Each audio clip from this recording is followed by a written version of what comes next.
Hey guitarists, Metz here, or Guillaume Metz, my French name. Welcome back to this new video. Today I'm very excited to talk about the famous caged system. Now it's very likely that you've already heard about the caged system, especially if you've been playing for a while already. If you haven't, that's fine. You're probably about to discover a new tool that will change the way you see and navigate the fretboard. Maybe one of the most useful tools that you'll see. And if you have already heard of the cage system, then chances are you're in one of two categories. One is you kind of understand the concepts, you get the idea, you get that it has something to do with the open shapes that you're moving up, but you don't really know how it's useful and how you can actually apply it. You don't know what all that whole fuss is about the cage system and why people say it's so amazing. To you, it's just, a few shapes you bring up the fretboard, but it doesn't seem to have that much value. And on the other side, you have maybe people that are totally confused about it, don't understand the logic. But wherever you stand, I hope that this video is going to allow you to have some clarity or have more clarity and fill some gaps when it comes to understanding and applying the cage system. Now, there's a lot of pre-existing videos about the cage system. I'm definitely entering a competitive video market here when it comes to guitar tutorials. But I know that a lot of my students told me that they really appreciated the way I explained things and that it really helped them have kind of like a light bulb turn on, I would say, when it comes to their understanding of the cage system and kind of putting the pieces together. So here's how the video is going to be organized. Of course, I'm going to start by explaining what the cage system is and where it comes from. We'll see that the cage system is a very, very useful guitar fretboard navigation tool. So it's not like a theory truth, not like scales or modes or anything. It's specific to the guitar, and it really just helps guitarists find their way across the fretboard, not just with chords, but with everything else, scales, modes, arpeggios, you name it. It's very useful. A lot of very famous guitarists use it, despite of some of the cage system haters out there. So once we're done with the explanation, I will show you how you can map out the cage system. We'll map out the cage system in major and minor chords today. And this is kind of the foundation of how you build the cage system and start using it, is with major and minor triads. We'll then explore some immediate benefits and applications of the cage system, things that you can do immediately after learning the major and minor chords. We'll see that. First thing it does, quite obviously, is give you more options to play these chords on the fretboard, and that's already great, right? Rather than having a few open chords and some like one or two bar chords, you now have 5 shapes that you can play any given major or minor chord in, and that's pretty useful. So it builds your bank of chords, essentially. But then we'll also see some more indirect applications of the cage system, which have more to do, again, with the navigation part, the fact that the cage system gives you a really great layout of the fretboard when it comes to important chord tones, the roots, the third, major or minor, and the fifth. And these chord tones come back again and again and again, not just with chords, but with scales, modes, arpeggios, etc. And finally, I'll give you 3 of my favorite exercises to practice the cage system so that it becomes very intuitive and easy for you to map out the fretboard in either major or minor chords, and again, how you can apply the cage system going from there. I want to thank the people that are returning to this channel and that have subscribed. Thank you very much. I'm getting a lot of positive feedback, which I really appreciate, because I know there's a lot of content out there, and somehow people have said that my channel was, in a way, easier to understand and the content was more in depth. So really, really, I appreciate it. This is motivating me to keep going. And if you're new to the channel, again, just a reminder, my goal is simple. It's to empower and educate guitarists and aspiring guitarists and allow them to become better improvisers, players, and composers, mostly through a clear understanding of music theory and how it applies to fretboard navigation. Understand that these videos are free. I make them available in their full format to everyone, and they do take a lot of work. So all I ask, if you want to support me, please, is to subscribe to this channel, click the bell icon, give me a like if you like the video, and even share around, right? Share the content. That really means a lot to me, helps me grow the channel in a Once again, very competitive market. I also want to point out that in this video, like many others, there will be some free documents that you can access and that I will send you. Just click the link in the description. It'll send you to a page, and then just put in your email and your name, and I'll send you the documents automatically directly after that. You can download them. There's no strings attached. And you can, of course, unsubscribe to that email list if you don't want to be on there. But understand that I'm not going to bombard you with spam. I will only send you things that I think are valuable to you, like free master classes, new cool courses that I'm coming up with that you might be interested in. Nothing that is spammy. Okay, and finally, before we get into the video, I would like to reply to some people that said that my content was a little long. It was like the videos are a little too long. Can you make maybe the videos a little shorter? And while I do appreciate and really value constructive criticism, I, in this case, will not change the length of my videos. And the reason for that is that everywhere online, and it's kind of why I started this channel, I hear guitarists complain that they can't find free content that seems to really dive in depth into the notions. It's always like teasers or basically glorified sales videos to bring to like a online course page or something, but never honest, authentic teaching and education. Well, understand that there's really no in between. If you want full in-depth content, that's going to mean longer videos. So this is kind of the price over here. If you want in-depth content, it's gonna be in a longer format. I do put timestamps in these videos that you can access, so you don't have to watch the videos in one sitting. But that's on you. If you want to watch the video in 2, 3, 4 times, totally fine. But I'm not going to purposefully make these videos shorter, even though maybe it'll be better for the algorithm, just to accommodate short attention span. That's really not something I like about this new society, that things have to go fast, and people kind of want everything. They want the full content in 5 minutes.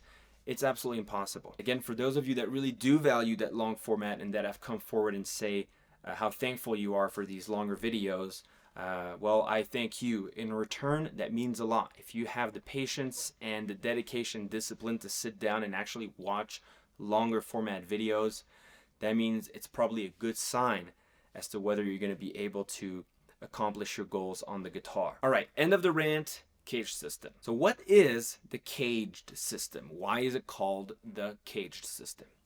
Well, again, the caged system is, for one, a guitar specific, right? It just applies to the guitar specific navigation tool. So it is a tool that allows us to navigate the fretboard. Now, it's guitar specific because it stems from how the guitar is tuned. And the guitar is tuned, again, if just a reminder for someone that might not know, you get a low E string, then A, then D, then G, then B, and then E. All right. Now, if you look at that tuning a little closer, you realize that essentially the guitar is tuned mostly in perfect fourth, so 2.5 steps between each string. So between E and A is 2.5 steps, or a perfect fourth. Between A and D, same thing. Between D and G, same thing. But between G and B, there's only 2 full steps, which is a major third. And then we go back to a perfect fourth between the last 2 strings. Now the guitar is tuned that way with this asymmetry where you have like a major third between 2 of the strings and everything else is in perfect fourth to allow specific chords to be easy to play in their open form, right? And these chords, of course, are the 5 chords that make the word caged. So C major, all right, A major, G major, E major, and D major. Now again, if you look at these 5 chords, you realize that, for one, they're fairly easy to play physically, right? They're easy to execute, which is why most guitarists begin with these chords. And then the other thing is the way the guitar is tuned allow you to play these chords without really having to pay too much attention to the right hand. You can kind of strum the whole thing, except for the D chord where you kind of want to avoid the low E string. But for all the other chords, you can kind of just strum the whole thing and it works. That's really handy when you're specifically singing while you're playing the guitar, because you're already focused on the singing, the voice, the lyrics.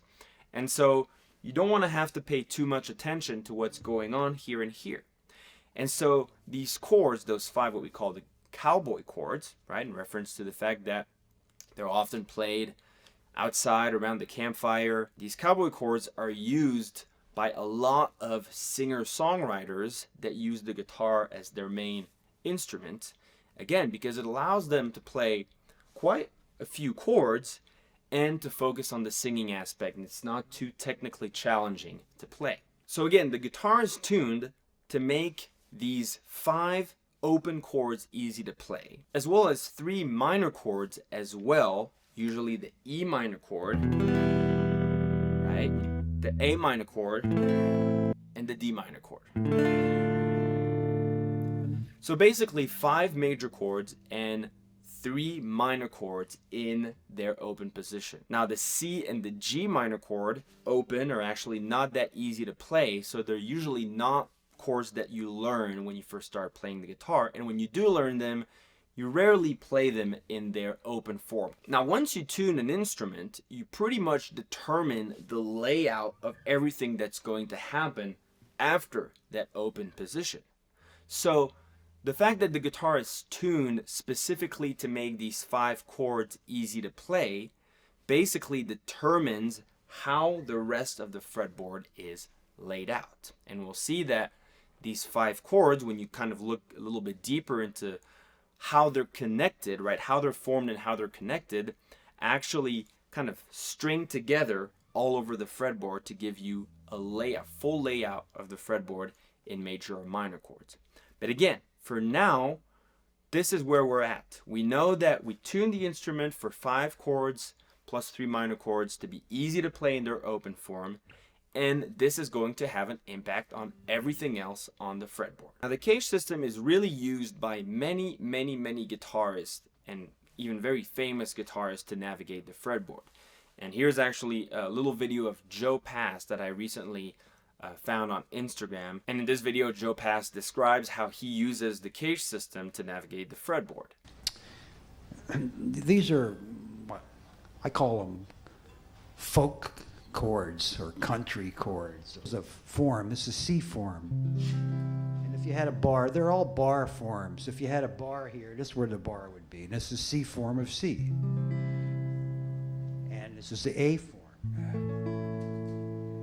This is the G form, C, A, G, and this is the E form, and this is the D form.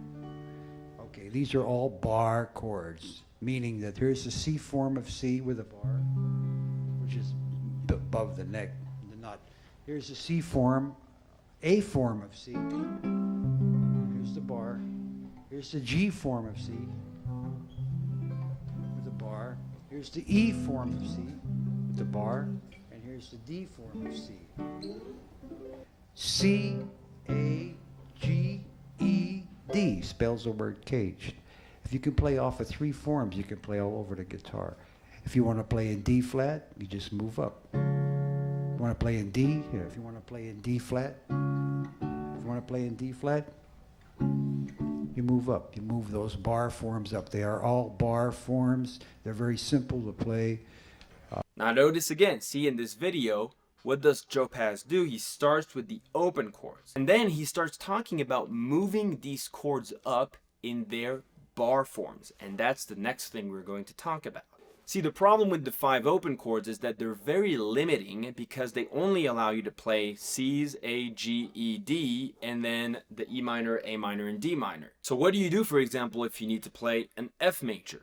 Well, you can't with open chords. Really, the only way to play other chords at this point is to use a capo. So you move the nut of your guitar up using a capo, and then you can play any chord you want. But again, wherever you put that capo, you're still limited to 5 chords. So the only other answer to this is to use what we call movable shapes of these open chords. And those movable shapes include bar chords. For example, if I take an E major over here, I can move this E major up by just simply freeing up my index over here I move up and then I bar this fret over here with my index, which essentially acts as a capo. And now I have a shape that I can move anywhere on the fretboard because it doesn't include open strings anymore. So I'm free to move it horizontally. Why? Again, because the way the guitar is tuned. If I take a specific shape and move it, the relative distance between the notes don't change. So the only thing that changes is the actual root of the chord over here. So that would be F major because my root's here and it's an F. Move it over here, now my root is a G, so it's a G major, etc., etc. And we'll talk more about this in a second. But the idea here is that you can make movable shapes of open chords. And you can actually make movable shapes of not just the E shape, but of the 5 shapes that we just talked about, C, A, G, E, D. So here is an E shape moved up, we just did that. Okay, if I took an A shape, shape moved up in the bar shape. Some people use this over here, and some people use a bar like this, kind of a double bar. Now that one's a little trickier because you'll notice that you tend, unless you can really bend this finger, which I broke, so I can't really bend it anymore. And sometimes you'll accidentally mute the high E string. But it's still very popular, especially when you move up the fretboard over here. And doing this becomes a little tricky. This becomes much easier. Now the G shape, we'll see why, but we actually typically don't move it in the full form like this because it's a little difficult to execute. So what we tend to do is not play the high E string and play this variation over here, which is much more practical. So this is, for example, an A major in the G shape. Then our C shape, same thing, I can go up like this. So this is a D major, for example, in the C shape. Right, and finally the D shape. So you start here again. This shape is relatively uncomfortable. A lot of people don't really use it that often because it's uncomfortable, but still, you can technically, again, take a D shape and move it up by using a bar shape. Understand that here we are playing, again, major and minor chords. And so one of the things I want to talk about before we move forward is what major and minor chords are. A lot of guitarists have no clue what a major and a minor chord actually are, or what chords are in general. They kind of learn the shapes. They learn that that's E major, that's E minor. They don't really know why there's this finger that comes off over here. Again, they're completely in the dark when it comes to what's happening under their fingers, all right? And that's a problem. And again, you're gonna use shapes your whole life as a guitarist. It's normal. But you need to know what these shapes are and where they come from. You need to know what they're made of, what notes or at least intervals they're made of, and what makes them the way they are. Knowing that this is an A major chord is not enough. You need to know what an A major chord is and why this here is an A major chord, because of which chord tones you're playing under each finger. So just a quick recap. The chords that we're playing over here, the open chords and then the ones we make movable, are triads. Now triads are chords of 3 notes, and it's not necessarily 1, 3, 5. People say triads are 1, 3, 5. Yes, a lot of triads have a root, a third, and a fifth, but there's other triads that have, suspended triads, for example. So the real definition of a triad is it is a chord of 3 notes. Now guitarists usually get confused a little bit here because they realize, well, when I play this chord here, I'm actually playing more than 3 notes. There are 6 strings. So what's going on? How is that a triad if I'm playing 6 notes? Well, here's the catch. You're not actually playing 6 notes. You're playing 3 notes, 3 different notes, and some of them are repeated at different octaves. If I look at this chord over here, I've got E, B, E again, G sharp, B again, and E again. So I've got 3 E's, 2 B's, and 1 G sharp. So this requires a little explanation. A triad is not 3 notes, strictly speaking.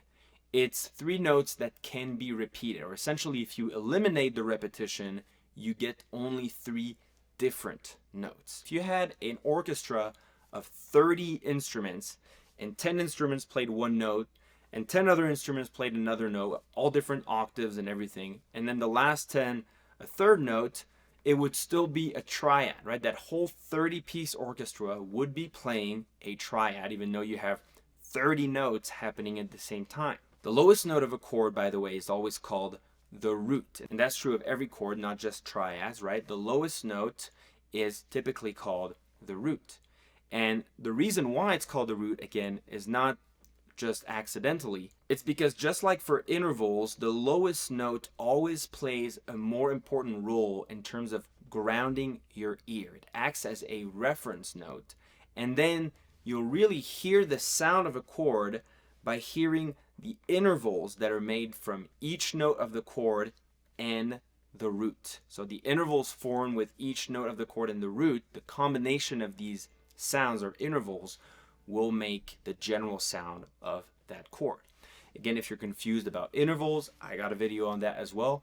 Check it out. So a triad is a chord of 3 different notes that, as we saw, can be repeated, right? Doesn't matter. As long as you trim it back down to 3 different notes, it's a triad. The lowest note of which is called the root. And by the way, when you think, for example, of an E major chord, what does that mean? Well, the note E refers to the root. The first name of that chord, which is a note, E major, is determined by the root. So when you're playing this chord over here, it's an E major because effectively the lowest note here is the low E string, so the low E. And then the major part of the name refers to the type of chord. And there's many different types of chord, right? Major, minor, diminished, augmented. And that is determined by the notes that are on top of the root, and more specifically by the intervals, again, that each of these notes is going to make with the root. That's what determines the type of chord. So a major triad, what is a major triad? It's a root, a major third, and a perfect fifth. Another way of seeing it is that the notes of a major triad are the first, the third, and the fifth note of a given major scale. So if you want to find the notes of a triad, major triad, it's very easy. For example, what are the notes of a A major triad? Well, you start an A major scale, A, B, whole step C sharp, right? Be careful. Half step D, and then another whole step E. So the notes of an A major triad are A, C sharp, and E. 1, 3, 5. Root, major third, perfect fifth. We say 1, 3, 5 usually for short. Now the notes of a minor chord are very similar, except that the third is minor instead of major. So an easy way of figuring out the notes of a minor chord, you could just spell out a minor scale, or if you're more comfortable with major scales, you just start with the major scale, and then whenever the third is, the major third, you just flatten it or lower it by a half step. So we know, for example, we just saw that A major is A, C sharp, E. So the minor chord, A minor, would be A, C, natural, right? You just scratch the sharp, A, C, E. Again, if at that point you're like, okay, what are we talking about? I thought this was about the cage system. This is about the cage system. It's just that the cage system doesn't make any sense, and it will not help you if you understand what it's made of and what it does. And the essence or the basis or foundation of the cage system has to do with major and minor triads. So you need to know what these are. Okay, so now that we know what major and minor triads are, let's look at the voicings of these open chords, the ones we're taking up over here. So the cowboy chords, the caged chords. Let's study their voicing. And voicing means basically what intervals or chord tones you're actually playing from the lowest note to the highest note. Okay, so let's start with the E major chord. Here it is. So first, what are the notes of an E major chord? Well, let's start in E major scale. E, whole step F sharp, whole step G sharp, so that's the third. Then half step A, whole step B. So the notes of an E major chord are E, the root, G sharp, the third, and B, the fifth. So logic would tell us that in this E major chord, we're going to find these notes in some way or another, and that E is going to be the root. So here, yes, E is the lowest note. Then what's this note? Is it G sharp? No, it's actually B, the fifth. So wait a minute. That means we're actually not even playing the notes of that triad in order. If you look at the notes, we've got a root, E, B, the fifth, E, the root again, G sharp, the third, okay, here comes the third finally, B, the fifth, and the root again. So the voicing, and this is how you would say it from the lowest note, the voicing of this chord is 1, 5, 1, 3, 5, 1. Let's think about this for a second. People are like, why is it so hard to learn theory on the guitar? Again, it's because there is a lack of alignment between theoretical notions and what you're actually starting to play on the guitar when you first begin. On the piano, it's very easy to learn both at the same time. To learn, as you get better at the piano, your theoretical notions kind of follow and they make immediate sense. On the guitar, the first chord that you learn, this chord, is a triad, but it's not because you're actually playing 6 strings. It's 1, 3, 5, but it's not because it's actually 1, 5, 1, 3, 5, 1. So your third is buried in the middle of this chord, and it really confuses guitarists. It definitely confused me when I started to play the guitar.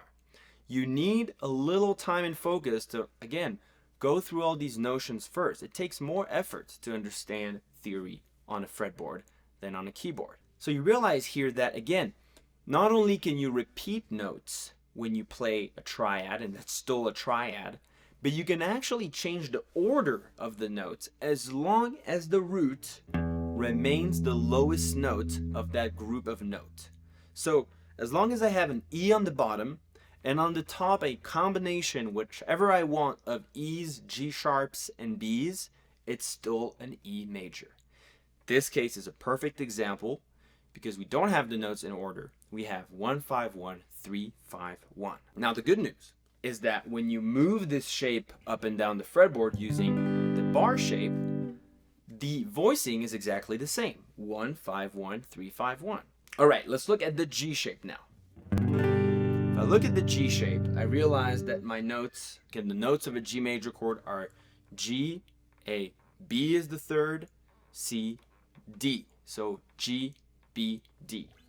And when I look at this voicing over here, by the way, there's 2 voicings of G, open G major typically. There's the one with the 2 fingers here on the 2 high notes, and this one over here.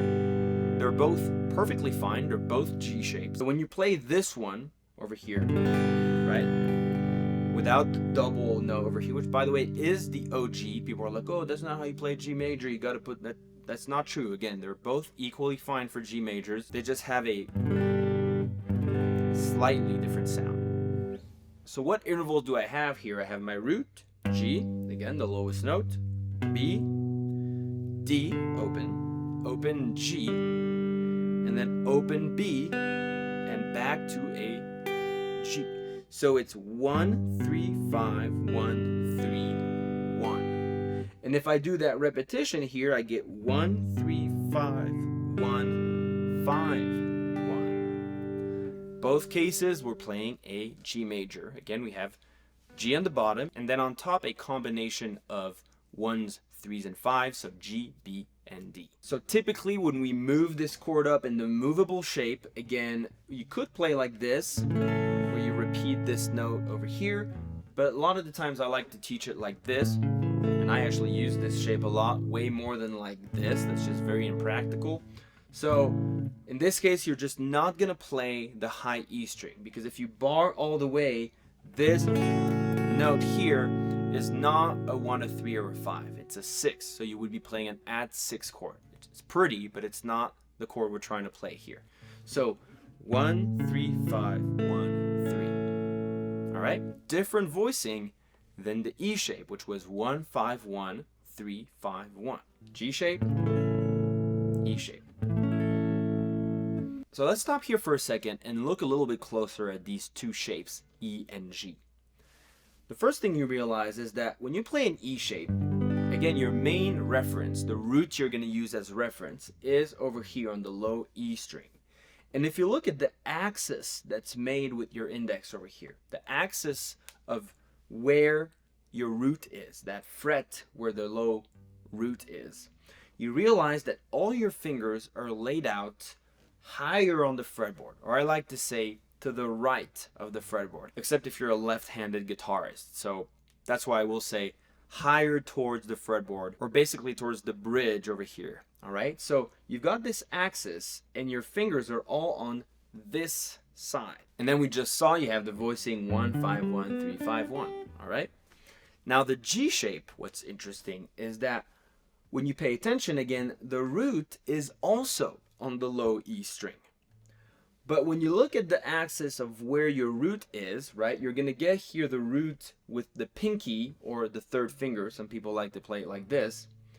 And your fingers are all laid out this way, or basically towards the lower end of the fretboard or towards the neck. And for right-handed guitarists, that would mean left, all right, left of this axis. But what this means is that if you pick a root on the low E string, say a B over here, well, I already can play two voicings of this chord. I know that if I put my index on this note, I can play the E shape, 1 5 1 3 5 1. And if I put my pinky over here, I can play this chord with a different voicing, 1 3 5 1 3, going the other way. So you're starting to see here two different options that's kind of stem from the same root on the low E string. So here we're already kind of starting to see some connections between those shapes. Connections that weren't necessarily obvious when you play these shapes over here lower in their open shape, right? We're already starting to see, okay, well, so a G major shape and an E major shape are actually connected. And I call them sister shapes. They're sister shapes because they're shapes that share the same root on the low E string.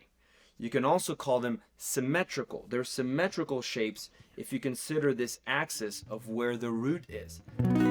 This one is symmetrical to this one, but they're the same chord. Okay, so now what about the other shapes? What about the C shape, the A shape, the D shape? Well, here's the very interesting thing. What would happen if we wanted to take an E major over here and move this whole shape up a set of strings? So meaning we take this whole voicing and we say, okay, well, rather than having the root on the low E string, we put the root on the low A string. Well, if I do this and I play the same exact shape, realize we don't get the same chord. We actually get an A minor. And now that you understand the voicing of that E shape, you should probably understand why. What happens is that when this is my root, okay, root, this is my fifth, so far so good. Here's my repeated one. So again, so far it's the same exact voicing as the E shape, 1 5 1. But here we run into the B string. And the B string, remember, is 2.5 steps lower than the other ones. It's only a major third above this string. So to compensate for that, if I want to play a major chord, I need to move the note that's over here up a half step, which gives me my A shape. And then I'm back on my fifth over here. And again, you can verify that. The notes of an A major, remember, A, C sharp, E. So we've got A, the 1, 5, E, A, the 1 again, and C sharp over here, my third, and 1. So an A shape is essentially just an E shape that you're moving up the strings.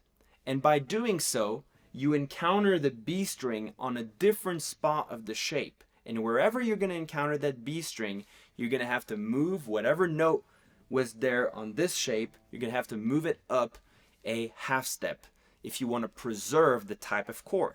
So major chord, not major chord. You have to move up. There we go. We got a major chord. All right. Now this might sound so basic, so easy. And again, sometimes why are we doing this again?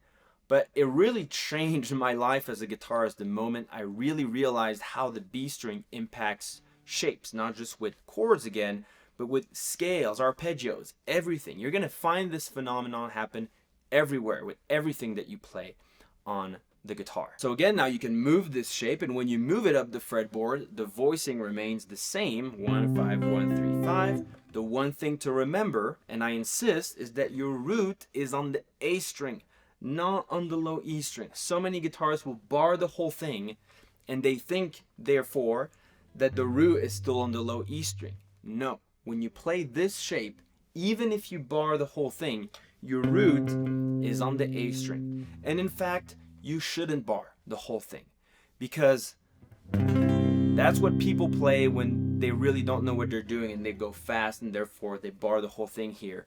But it really sounds better when your root is actually the lowest note that you're playing. This sounds different than this. That's resolved. That's not really resolved. Now, if that's the sound you're going for, okay, that's a different thing. It's what we call an inversion, and we'll talk more about that in another video. But again, be in control. If you want to really play those shapes that have the root on the A string, the A shape, make sure you mute the low E string with the top of your finger over here so that you actually hear the low A string, or whatever note is on the low A string, the real root of the chord, as the lowest note. So now that you understand that, you'll probably guess that the C shape is exactly the same thing. It's what happens to a G shape when you move it up the strings.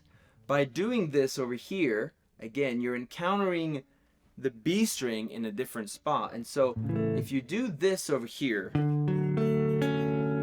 this note on the B string is no longer a 1, which is what we want. 1, 3, 5, and here we want 1. And so if we want to get that root again, we need to move this note up a half step over here. And that's why we get this shape when you play a C major. But the voicing is exactly the same as the G shape. 1, 3, 5, 1, 3. 1, 3, 5, 1, 3.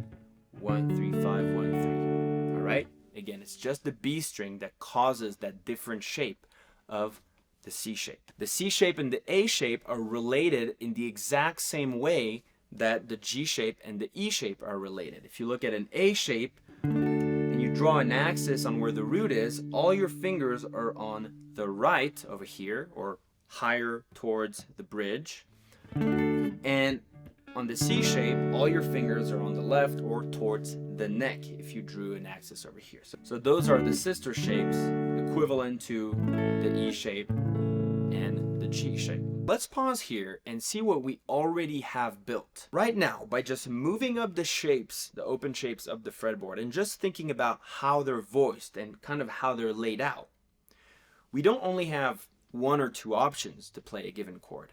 We have already 4 options. And these 4 options are not just randomly displayed on the fretboard. They're connected in a logical way, and in a way that's actually pretty easy to map. Because again, if I take, for example, A majors, I have an A major in my G shape going left. I have an A major in my E shape going right, and I say the left and right again of this root on the low E string. And then if I go to this root on the low E string, I've got my C shape this way and my A shape this way. So 1, 2, 3, 4. And it's very easy to find these shapes if you know your notes on the low E and the low A string.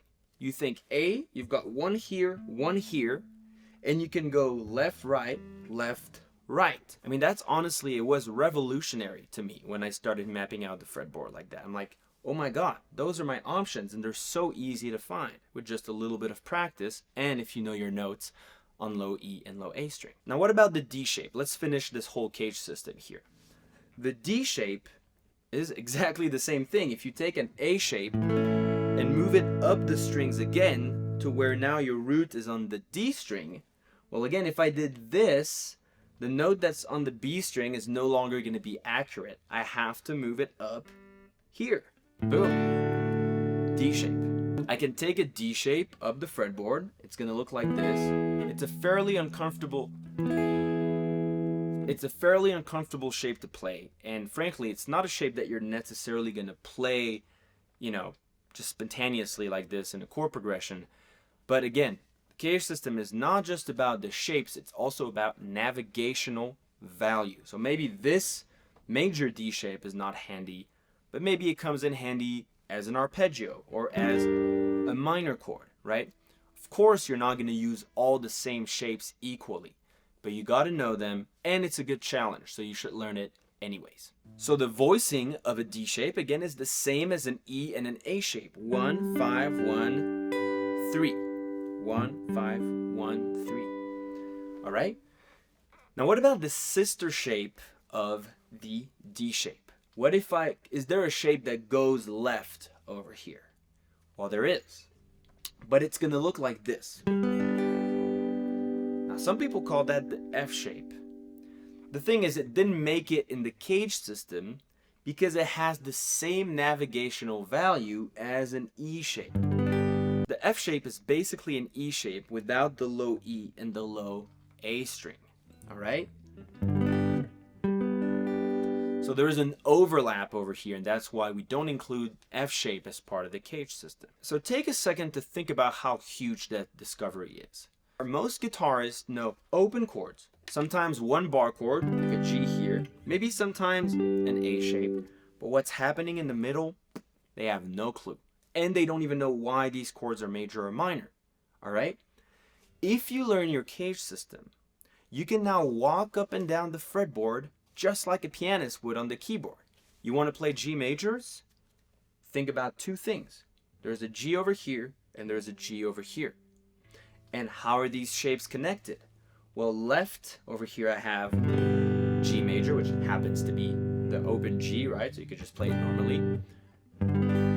The E shape, here from my E shape, remember, right of this E shape, from the pinky I've got the D shape.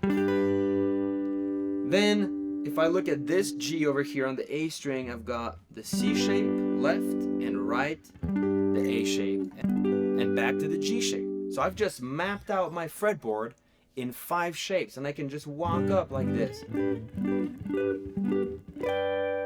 So you're now starting to open up your fretboard, and a chord is not just a shape that mysteriously has that name. You don't even know why. You know that a major chord is 1, 3, 5. And on the guitar, there's really 2 main voicings for these chords.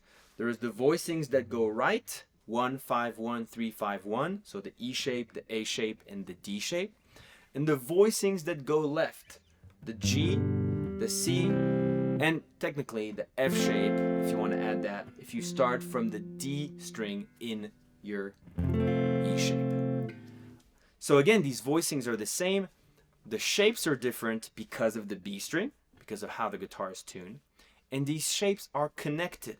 Again, let's take a second to look at a whole CAGED system on the fretboard. You see over here in F majors that I've got F major. I go up my octave, I got D major. I notice that the right side of this shape, this little triad here, is also part of my C shape. Right? These 2 shapes are also connected. On the right side, my A shape. And look at how, again, this little triad over here belongs to the A shape and to the G shape. Now, knowing where these chords are, knowing how to map out the CAGED system with any given chord like this is huge. It's huge not just because it gives you, again, many options to play even just major chords like this, but because you're seeing the fretboard for what it is and how it's actually laid out. You see a chord as a group of 1, 3, 5s, and you can play these 1, 3, 5s in different ways on the fretboard. And the key here is you can do so, you're not constantly thinking 1, 3, 5, 1, 3, 5. You can do so still by using the trick or luxury of shapes with reference notes on the E and the A string. It's just that now you don't just have these shapes, you can go left and right of the root. You can go up over here to the D shape and then left and right. So you're seeing the fretboard in a totally different way. And you should know the voicings again of each of these chords because, as we'll see, it's very useful. 1s, 3s, and 5s, regardless of what you're playing, whether it's chords, arpeggios, scales, pentatonics, it doesn't matter. You're always going to use these chord tones, 1, 3, 5s, as landmarks. Not just visually, not just to navigate, but you're actually going to stress these notes and usually play them more than the others in your solos or in your lines because they're resolving notes. They have a resolving quality. And this might seem obvious, but it's worth noting. Again, when you say caged system, that is the actual order in which the shapes will circulate. Doesn't always start with the C shape, of course, depending on what chords or key you're considering. The first shape you're going to have access to over here on the low part of the fretboard will be different. But once you start with that shape, you're always going to go in that order. C goes to A, goes to G, goes to E, goes to D, etc. Okay, so now that we're done with the major caged system, we need to build the same thing with minor chords. And again, minor chords are just as important as major chords, right? And I want to put a little bit of a caveat here and a warning. A lot of people, when they start studying the caged system, they'll get so caught up in the major caged system that when it comes to the minor caged system, they always kind of come back to the major shape first. They automatically go major, major, major. You don't want that, okay? You want to be able to play a minor chord just as fast as a major chord without having to rely on one or the other. And we just saw that a minor chord is essentially a major chord with a minor third instead of a major third. So the minor caged system is going to look exactly the same, except that every time we encounter a major third, we're going to want to lower it by a half step. And we'll see that that's going to generate some shapes that sometimes are relatively easy to play, some not so much. So again, if we take an E shape, we know that there's only 1/3 in this shape, and it's over here on the G string. So if you just release this finger, right, this moves down to where your finger is barring, and you've got a minor, an E minor shape. The open chords, same thing, you just release, and that's where the minor shape comes from, right? It might be the first time you actually realize that. I know a lot of people, they're like, oh my God, I never realized that's why this was major and minor. Like, this is the first time I've seen this. And again, that's great if you're starting to realize this. For some people, you might already know that. A shape, all right? Again, here my third is here on the B string. So if I want to make a minor chord, here it is. For a D shape, my third is here on the high E string. So for a minor chord, there we go. Again, open, we've got A shape here, D minor over here. Again, so those are relatively easy, whether it's in bar shape or open. But when it comes to the G and the C shape, things are a little trickier. And they're trickier because these shapes have 2/3, not just one.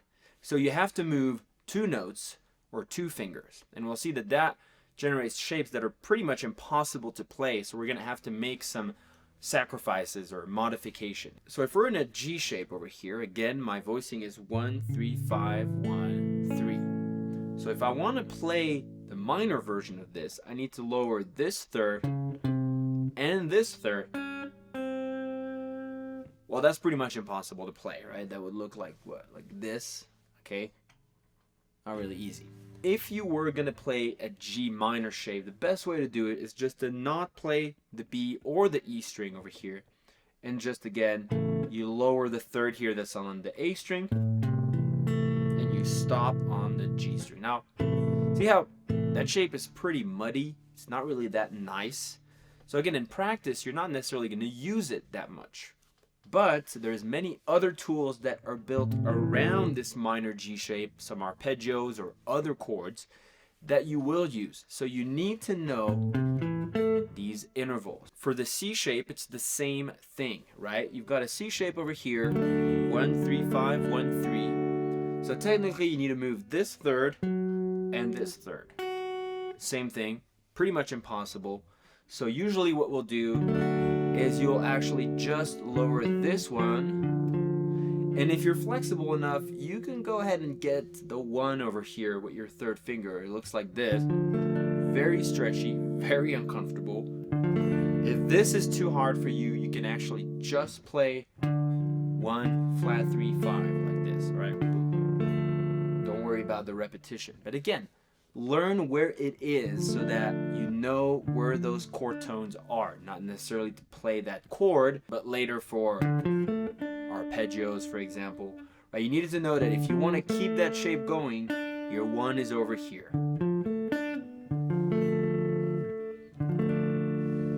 So mapping out the cage system in F minors now would look like this. We have our E shape. Again, the shapes are going to go in the same order, of course, because we haven't changed the structure of the shapes. We just lowered the thirds. So E shape goes into the D minor shape, goes into the C minor shape, A minor shape, G minor shape, and back to my E minor shape.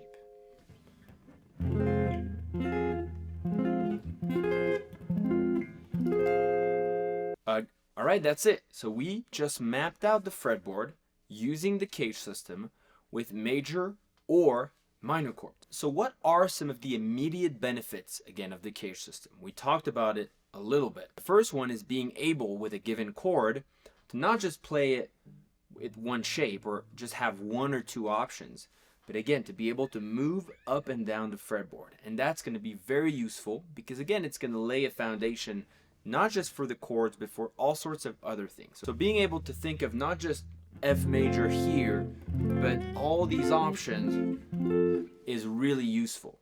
It's useful even for existing chord progressions that you might know, right? You could play it, maybe you've been used to play C, G, D, all right? And now you can play it in different ways. You could play a C over here.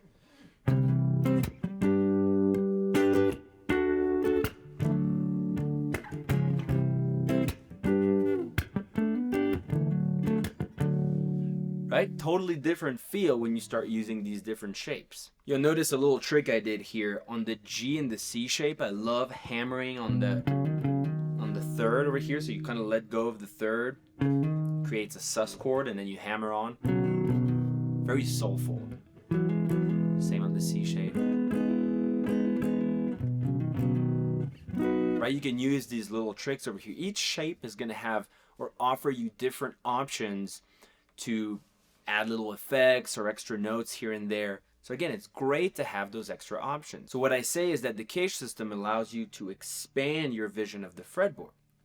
But a consequence of this is that if you're in one area of the fretboard and you're playing a chord progression, you can actually play this entire chord progression in this area. Because again, we have 5 shapes that are connected over a whole octave of the fretboard.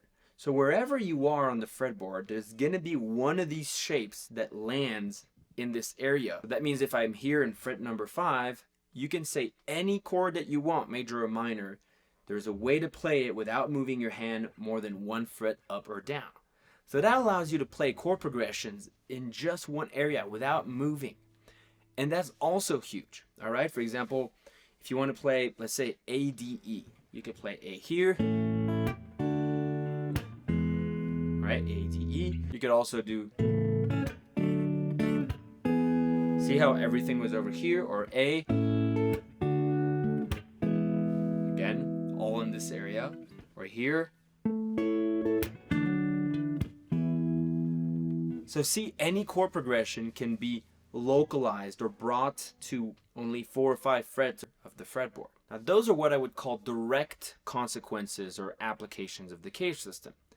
But there are so many indirect ones that I can't even give you an entire list. I did a video on pentatonics. You can click the link or watch it in my channel. But one of the best ways to map out the fretboard with pentatonic scales is to use the cage system. Because, for example, a major pentatonic is a major triad, 1, 3, 5, plus 2 notes, the second and the sixth. So once you know all your shapes, you realize that the pentatonic scale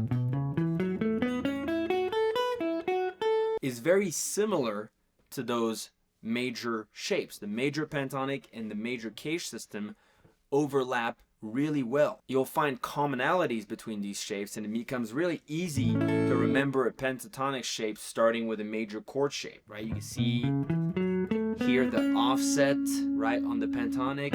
That's the major third, where your finger is in the middle over here. So now that also means that these major triads are included in the pentatonic scale. And so when you're playing even with the pentatonic, you know where your most important chord tones are, 1, 3, and 5. And when you're finishing your lines, you know where to stop, where to start, where your tonic is, your thirds, etc. So you really know what you're doing. You don't just see random options in the shape. You know exactly which chord tones or intervals you're playing. Now that's one of those indirect consequences. There are so many, because this also works for major scales, for minor scales. It also works for arpeggios, of course. Arpeggios are just a way of melodically playing chords. So you can see how the step from a major chord like this to the arpeggio is going to be very easy to make. Okay, so let's get to practicing the caged system. What are the 3 exercises that I prefer and that I recommend all my students use to get better at these things, at mapping out the caged system, at figuring out the shapes? Firstly, before we get into this, remember that the documents are accessible to download for free, right? Just enter your email, you'll be sent those documents. Also, those methods for the exercises I'm about to talk about, you will also get those. So just enter your email, download those documents if you want. They're great cheat sheets to have handy if you want to learn the caged system. The first thing I would do is map out the caged system with random chords, major and minor. So we can do one day a major and a minor chord every day. Example, let's say today is B flat. All right, so you choose a chord. You can use a random note picker. I talk about it in other videos. There'll be a link as well. Use the random note picker if you have no idea of what to practice, or if you want to force yourself to practice different chords, because if not, you might come back to the same ones. So let's say we land on B flat. So what you'll do is, 1, think about the first shape that you have access to of B flat on the fretboard, the lowest shape. So B flat, I've got one right there. So the first shape I'm going to have is the one that goes right with my root on the A string, A shape. Then remember, the A shape is connected through this bar over here to the G shape, boom. And I verify that my pinky here is indeed on B flat. Now we're using a reference on the low E string. All right. Then on the other side, right, the sister shape, B flat on the E shape. Go up an octave to D, you've got your D shape. This triad connects to the C shape, and in the C shape, my pinky should be on B flat on the A string, and then I'm back to my A shape.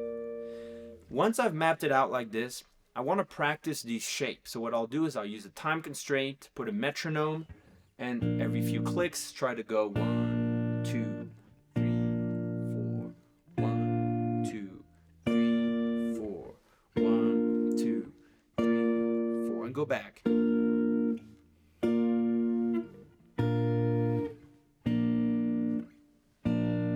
Right, that's too fast, of course. Slow down first, right? You need to have that time constraint. You need to get these shapes under your fingers.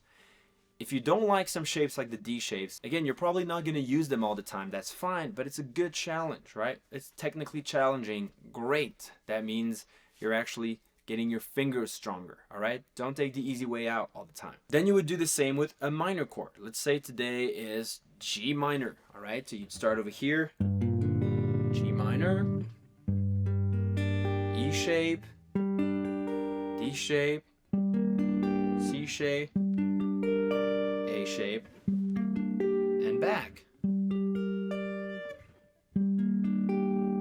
etc., etc. And again, then you take the metronome and you would go from shape to shape. So that's the first exercise. The second exercise is locked on the fretboard. All right, so here, again, I like to use the random note picker, so I'm not actively always the one coming up with notes. This way I know it's really random, and I'm probably going to be actually working on all my shapes. The way I'll use the random note picker here is I'll generate 10 notes, and the first note, say the first note is A flat, will determine where I put my index. So I'll think of A flat on the low E string, and I'm putting myself over here on fret number 4, because that's where A flat is. And then what I'll do is I'll read all the other chords, and I will force myself to not move more than 1 fret up or down. And again, you can. It's easy because you're always going to get a possibility or an option in this area using the cage system. So here my random note picker said E. All right, E, I've got one right there with my pinky on fret 7. Boom, E major. And then I go back. C, where's my closest C? Down a half step, C over here. A sharp, where's my closest A sharp? Down over here in the G shape. G sharp, it's already here, right? C sharp, right there underneath. C sharp, fret 4 on the A string. Boom. A flat, it's the same one. B, right there, pinky on fret 7. B over here. D sharp, down a half step on my C shape, right there. A, right there in the E shape. And finally, D flat, so D flat is the same as C sharp, right there. And then you can also use a time constraint if you want. Just put on a metronome and try to read these chords as fast as possible.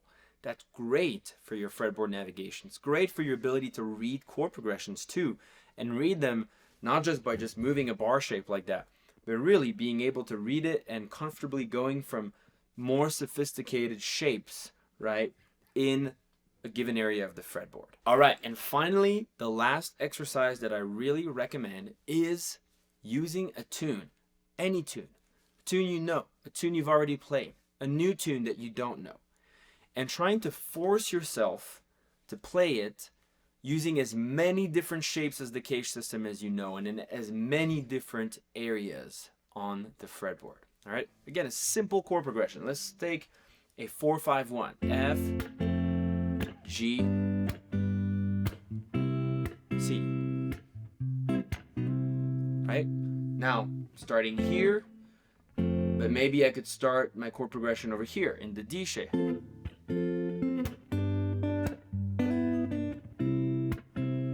Move up. C shape of F.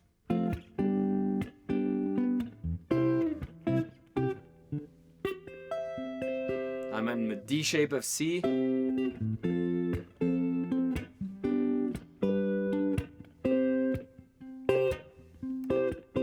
Etc., etc. Right? This is probably the best thing to do again, because you're just forcing yourself to bounce around the fretboard and constantly know where you're at and know where your chords are, your important chord tones for each of these chords. It lays a great foundation for you to then later play pentatonic scales or other scales, play arpeggios of chord progressions and know where you're at in a given chord progression, not just noodle around with a scale, but know, for example, that you can play